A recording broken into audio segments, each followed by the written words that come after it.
Breakthrough Media. Have you ever felt? Oh my God, this just keeps getting worse. It is. So when I got to the IRS, I hit the ground running. My first year in 1988, I got the Fraud Award. It's a big Shaped in Georgia award for fraud. But I got numerous awards, and my biggest one is from the IRS commissioner himself. Back in 1995, it was Fred T. Goldberg. One of the things that I wanted to tip you off on as far as what the IRS does before I get into the story, they had, I don't know what they're doing now, but they had what's called a Market Segment Specialization Program, or MSSP. They would take different market segments, like ministers, and try to figure out how much money you were underreporting. Let's take beauticians, for example. I'm going to audit her beauty shop. She owns the shop and she has some people working there. Based on the assumption that the IRS has that people don't report all of their money, but they like to put all their expenses on there. So granted, all her expenses are on the tax return, and I figure out how many bottles of this and that she bought, I can calculate a dollar figure. So I'll tell Sophia, after it's all over and we're buddy-buddy, I just shock her and I say, well, guess what? It looks like, based on my calculations, that you really brought in $80,000, but you have $50 on the tax return. So here, you owe the IRS back $30,000. What would she do? She would sign off on it. I only had 2 cases in 7.5 years where somebody actually bucked at me. People are so afraid. The government and the media have gotten you guys so afraid of the IRS that you don't even buck them. Now, mind you, she might have left some money off. Maybe there was several times where she just didn't report the cash. And maybe that's why. Maybe she has no idea how much she quote-unquote underreported. Maybe that was it. But they always acquiesce. They got one, anybody own a laundromat, they have one that will calculate, based on your water bill, how many loads were washed at your laundromat. And the point to all of this is what they do to people, and people just acquiesce to it. When I quit the IRS in 1995, and after maybe a year of being Jim Cleaver and realizing that that was just not me, I hung my shingle, which in accounting terms or business terms is you start your own business. Now, you know that picture of Uncle Sam, the one that says Uncle Sam wants you? I used that same picture and I had it really big and I says, Uncle Sam wants your money, but I'm a former IRS agent. I'm going to show you how to get it back. You know, the people came running. And then these people start coming to me saying, I keep hearing that we're not supposed to pay tax. Or I keep hearing that the tax law is a fraud. And like I said, I was raised differently. I never would look at that person and say, you're a cuckoo. I wouldn't even think it. It was like, okay, you know, in this back burner back here, I would think to myself, okay, there's some people out there that actually think that the income tax doesn't apply to us, or it's a fraud, or it's being misapplied. But I didn't do anything about it because, remember, I'm rolling around with my little businesses and whatnot. So one night maybe in early June, one of my pastor clients called. It was night. It was about 9 o'clock at night. And she said, you know what?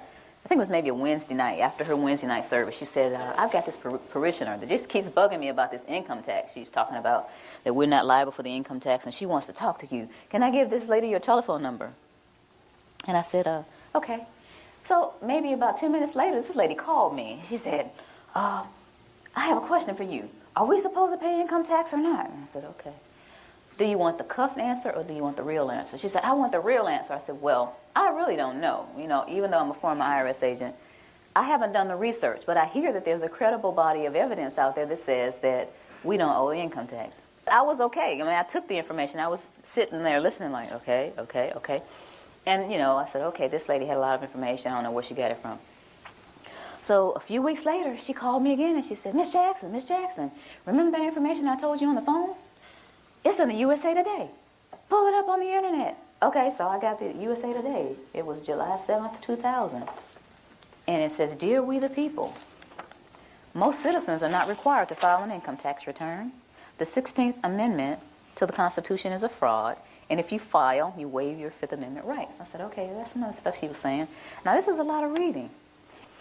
But I kept reading because I was very interested, you know, being a CPA and into fraud and all that. I wanted to see what was going on. So here in the third column, it says no one has been able to collect the $50,000 reward offered by Bill Conklin to anyone that can identify the section of the Internal Revenue Code that makes a typical worker liable for the income tax. I'm serious about winning this $50,000. Okay, so it's at my desk. basically I just shoved everything off my desk and got the codes out, the regulations out, the tax guide. I got on the internet to look at the Cornell University site, all these different things, and I started researching.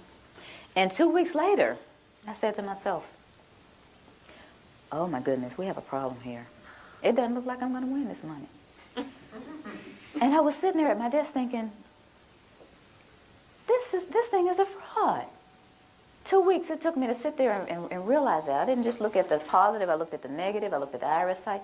All these things are going on. This thing is a fraud.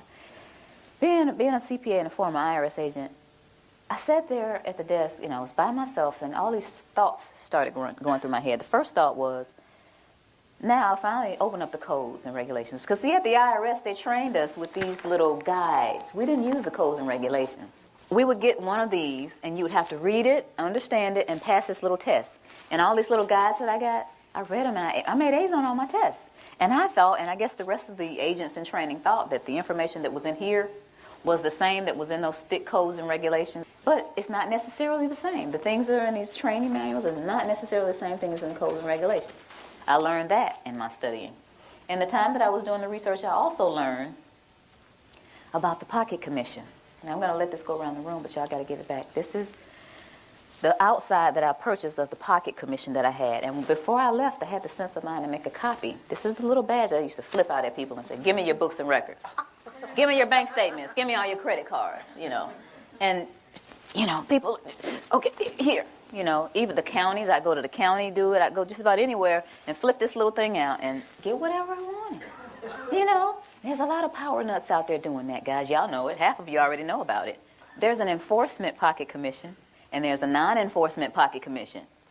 And I started looking back at this thing. It has SER, Southeast Region. First of all, I'll read it. It has my picture up here, and it says, Sherry Jackson, whose signature and picture appear above, is duly commissioned as Internal Revenue Agent and has authority to perform all duties conferred upon such officers under all laws and regulations administered by the Internal Revenue Service, including the authority to investigate and require and receive information as to all matters relating to such laws and regulations.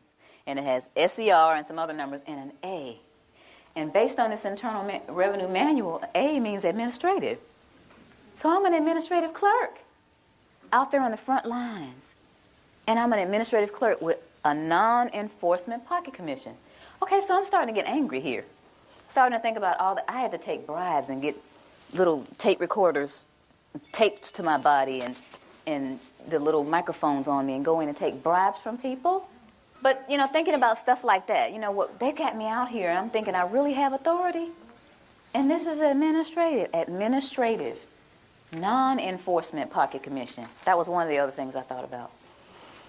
And then I thought about, and I found out this is another issue, a levy versus a notice of levy. This is something that I didn't deal with a lot because I was an agent and I just assessed the tax. I wasn't a tax collector.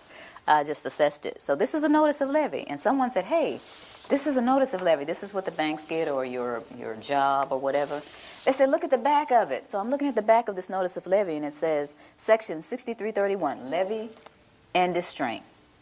And then it says B and C. And I'm thinking, it starts off with B? What happened to A? So I looked up A. And here's A.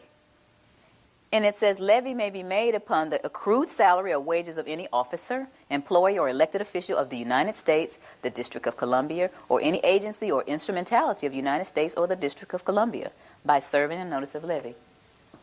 I'm thinking, but that's not most people. That's not the person that works at AT&T or Bell South or Coca-Cola. That's not most people.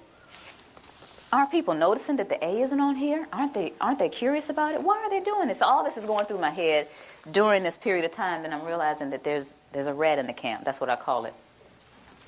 But this is the straw that broke the camel's back. The Federal Reserve is not federal. How many of you did not know before today that the Federal Reserve isn't federal? If you did not, don't be shy. If you didn't know before today that the Federal Reserve isn't federal, raise your hand. Most people don't know that. 9 out of 10 people that I asked off the street don't understand that the Federal Reserve is a non-auditable private banking cartel. They are collecting. I appreciate that. Freedom!